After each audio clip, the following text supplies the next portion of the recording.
Zolotaya Korona kompaniyasi o'z faoliyatini to'xtatdimi? Agarda siz ham Zolotaya Korona prilojeniyasidan foydalanadigan bo'lsangiz, ushbu videorolikni albatta oxirigacha ko'ring va koronadan foydalanadigan do'stlaringizga jo'natib qo'ying.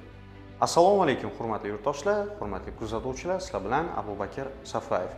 2026-yil 24-iyuldan boshlab Zolotaya Korona prilojeniyasidan faqatgina O'zbekiston, Tojikiston, Qirg'iziston va Ozarbayjon shunga o'xshash mamlakatlarga pul o'tkazmalari to'xtatildi. Ya'ni bu kompaniya sanksiyaga tushgani sababli hozircha, balki bu qachongacha davom etadi, hozircha noaniq, lekin endilikda Zolotaya Koronadan pullarni jo'natib bo'lmaydi.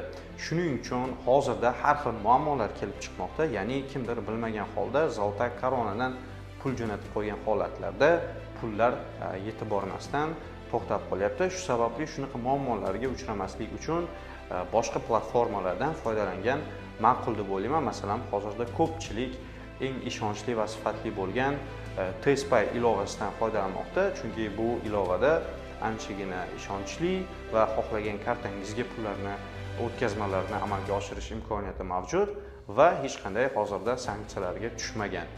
Agarda Zolotaya Korona prilojeniyasidan siz O'zbekistonga yoki Tojikistonga yoki boshqa mamlakatga pul jo'natgan bo'lsangiz, lekin u pullar yetib bormay, отказ bo'lgan, ya'ni pul o'tkazmalari bekor qilingan bo'lsa, Koronadan ushbu pullarni qaytarib olish imkoniyati mavjud.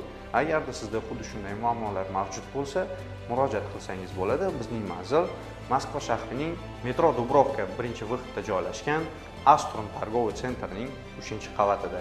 E'tiboringlar uchun rahmat. Sizlar bilan Abubakir Safayev.